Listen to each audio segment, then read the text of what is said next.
ইমাম Jalaluddin Rumi রাদিয়াল্লাহু তাআলা আনহু তিনি বলতেছেন, আমি তো মাওলানা রোগ হতে পারি না যতক্ষণ পর্যন্ত না শামস তাবরিজের গোলামি না করছি। আমি মাওলানা রোগ হতে পারি নাই। কত বড় মাপের আলেম, কত বড় মাপের আলেম, তিনার জবানে পাকে বলতেছে, আমি জালালউদ্দিন রুমি মাওলানা রোগ হতে পারি নাই যতক্ষণ পর্যন্ত না শামস তাবরিজের গোলামি না করছি। তো তিনারা আমাদের আদর্শ আমাদেরকে দিয়ে দিয়েছে। তিনারা আমাদেরকে সম্পদও দেন নাই, বাড়িও দেন নাই, উত্তম জিনিস দিয়ে গিয়েছেন, সেটা হচ্ছে আদর্শ, যেটা বাড়ির চাইতে 1000 কোটি টাকার চাইতেও দাম। বলুন না, তিনাদের আদর্শের কাছে কি বাড়ির তুলনা হবে? 1000 কোটি টাকার কোনদিন তুলনা হবে? কোনদিনও তুলনা চলে না। এমন আদর্শ আমাদেরকে দিয়ে গিয়েছেন, যে আদর্শ লালন করার কারণে ব্যক্তির সাধারণ জীবন সাধারণ হয়ে যায়, ব্যক্তি উগ্র থেকে মাধুর্য হয়ে। তা আমাদেরকে ওই পথ শুধু বুঝতে হবে না, শুনলে হবে না, সেগুলা নিজের জীবনে বাস্তবায়ন করতে হবে। শুধু নিজের জীবনে না, শুধু নিজের জন্য না। আল্লাহ তাআলা বলেন, কু আনফুসাকুম ওয়া আহলিকুম নার, কু আনফুসাকুম ওয়া আহলিকুম নার। শুধু যদি আমি এই কথা বলি যে আমি জানলাম, আমি বুঝলাম, এখন আমি আমার জীবন করি সেই মোতাবেক না। আল্লাহ তাআলা বলতেছেন, আগে তুমি সঠিক পথের ভিতরে থাকো, ইস্তেকামত থাকো, থাকার পরে তুমি তোমার হাল আল্লাহ পাড়া প্রতিবেশী তাদেরকে ডাকো, সেই পথে তাদেরকে আহ্বান করো। একজন ব্যক্তি ছিলেন যিনি নিজে নিজে আল্লাহর ইবাদত বন্দেগী করতেন, নিজে নিজে আল্লাহর ইবাদত বন্দেগী করতেন, আল্লাহর বিধানগুলো মানতেন, কিন্তু তিনার আশেপাশে যারা ছিল তাদেরকে এই দাওয়াত তিনি দেন। কথাটা মনোযোগ দিবেন। তিনি নিজে নিজে কি করতেন? আল্লাহর ইবাদত বন্দেগী, আল্লাহকে যথাযথভাবে মানতেন, কিন্তু তিনার আশেপাশে যারা ছিল কাউকে এই দাওয়াত তিনি দেন নাই। তিনি বলেনও না এটা আল্লাহর বিধান, এটা করো, এটা থেকে বিরত থাকো। আল্লাহ তাআলা জিবরাইল আমিনকে প্রেরণ করলেন। আল্লাহ তাআলা বললেন, ওই জমিনের ভিতরে যাও, ওই জমিনকে উল্টে দাও। জিবরাইল আমিন গেলেন, যাওয়ার পরে দেখলেন জমিনের ভিতরে যা আছে সব যদিও আল্লাহর নাফরমানি করতেছে, একজন আছে যিনি আল্লাহর ইবাদত, যিনি আল্লাহকে মানে, আল্লাহর দাসত্ব করে। তো জিবরাইল আরজ করতেছে, হে আল্লাহ, আমাকে কোন জমিন উল্টে দেওয়ার কথা বলতেছে?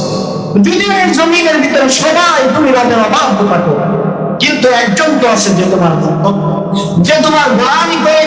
আল্লাহ বলতেছেন যে আমার গোলামি করে তাকে সঙ্গে, কারণ এই জমিনের ভিতরে সে নিজে যে আমি আল্লাহর ইবাদত বন্দেগী বিধানগুলো মেনেছে, কিন্তু এই বিধানের প্রতি অন্য কিসে না করে, এগুলা পালন করার জন্য অন্য কিসে কি করে নাই, তাকে নাই, তাকে সহ উঠে না। সুতরাং আমাদেরকে নিজে যদি সঠিক মতাদর্শের ভিতরে থাকে, এই মতাদর্শটা নিজে বাস্তবায়ন নিজের জীবনে করব, আঁকড়ে ধারণ করব এবং অন্যকেও ডাকবো। এখন ডাকবো কিভাবে সেটাও আল্লাহ তাআলা বলতেছে, উদউ ইলা সাবিলি বিল হিকমাতি, তোমরা ডাকো হিকমতের সাথে,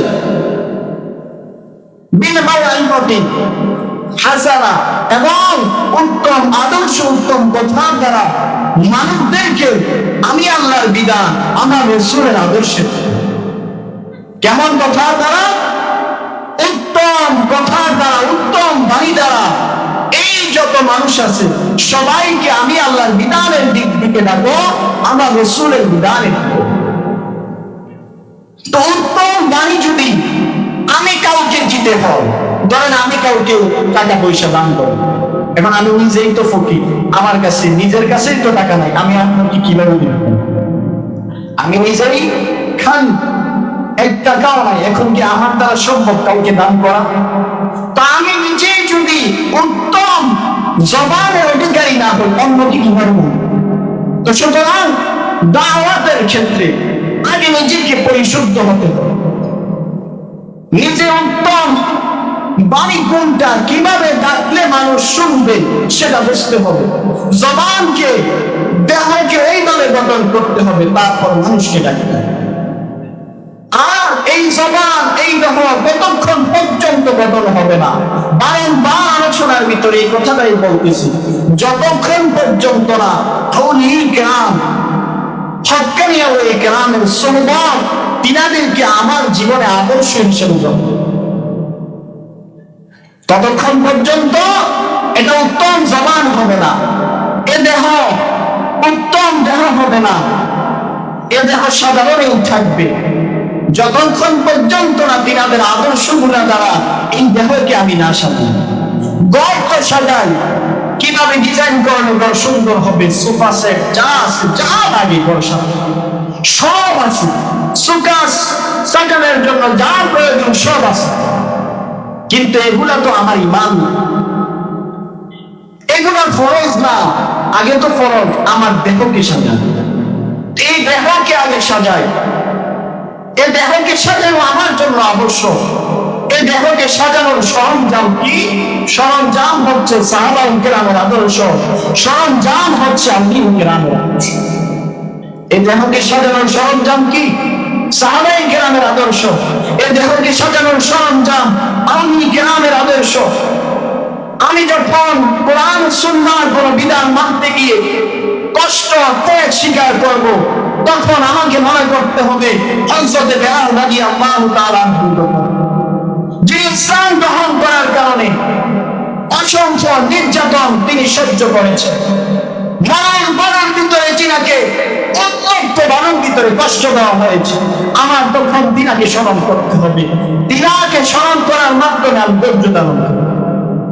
তিনা যখন আমার জীবনে শক্তি হয়ে দাঁড়িয়ে থাকবে, আমার স্মরণ করতে হবে মুসআব ইবনে উমাইর রাদিয়াল্লাহু তাআলা আনহুকে, যিনার অর্থের অভাব ছিল না, সম্পদের অভাব ছিল না, দামি পোশাকের অভাব ছিল না, কিন্তু আল্লাহর নবীর কাছে বায়াত গ্রহণ করার কারণে, ইসলাম গ্রহণ করার কারণে তিনার দামি পোশাক আর তিনার কাছে নাই, তিনার দামি খাট আর তিনার কাছে নাই, তিনার দামি সুগন্ধি আর আজকে তিনার গায়ে। কি করার কারণে? ইসলাম গ্রহণ করার কারণে। সুতরাং তিনি আমাদের আদর্শ। সর্বশেষ তিনার জানাজা হওয়ার পরে তিনাকে কাফন দিবেন, কাফন দেওয়ার জন্য উপযুক্ত কাপড় ছিল। তিনার পা মোবারক দেখলে মাথা মোবারক দেখা যায়, যার অর্থের অভাব ছিল না, কাপড়ের অভাব ছিল না, তিনার মাথা মোবারক দেখলে পা মোবারক দেখা। তো যদি আল্লাহ তাআলা রাসূলের সন্তুষ্ট অর্জন করতে গিয়ে কষ্ট স্বীকার করতে হয়, তখন আমরা ধৈর্য ধারণ করবো এবং তিনাদেরকে স্মরণ করবো, যা আমরা তো কিছুই না তিনাদের কষ্টের তুলনা। তিনারা আমাদের জন্য উজ্জ্বল নক্ষত্র, যার কোনো তুলনা হয় না। তো সুতরাং আমার আলোচনা সমাপ্তির দিকে এই কথাই বলবো, আমরা যাতে আউলিয়ায়ে কেরামকে নিজের জীবনের ভিতরে লালন করতে পারি, আউলিয়ায়ে কেরামকে নিজের জীবনের ভিতরে লালন করতে পারি, নিজের পরিবার আহার আওলাদের ভিতরে যাতে আউলিয়ায়ে কেরামের আদর্শ আমরা বিস্তার করতে পারি। কোন ব্যক্তি তার সন্তানকে 1000 কোটি টাকা দিয়ে গেলেও ওই সন্তানের জন্য উত্তম কিছু নাই, দামি পোশাক, দামি বাড়ি, দামি জায়গা দিয়ে গেলেও এটা উত্তম কিছু না। উত্তম হচ্ছে যদি পিতা তার সন্তানকে আগে ঈমানের শিক্ষা দিতে। দুনিয়া অর্থ সম্পদের কাছে আমার ঈমান, সেটার কি কোনো তুলনা হবে? ঈমানের কি কোনো তুলনা হয়? ঈমানের পরিমাপ করার যন্ত্র যেটা দুনিয়ার ভিতরে নাই, হবেও না, কারণ এটা পরিমাপ করার মতো কোনো কিছু। তো সুতরাং আমাদের জীবন এবং নিজের আহার আওলাদ যারা আছে সকলের জীবনের ভিতরে যাতে আউলিয়ায়ে কেরামের আদর্শ বিস্তার করে আমরা সকলে এই আদর্শের উপর কায়েম থেকে দুনিয়া থেকে ইহজগৎ আলমে বারজাখের জিন্দেগির ভিতরে যেতে পারি, এই আখিরি কালাম, এই বক্তব্য রেখে আমি আমার আলোচনা শেষ করতেছি। সুতরাং সর্বশেষ কথা, এই আলোচনা যাতে আমি এবং আপনারা সকলেই পালন করতে পারি, এবারে আমি আমার বক্তব্য শেষ করলাম। আসসালামু আলাইকুম ওয়া রাহমাতুল্লাহি তাআলা ওয়া বারাকাতুহু।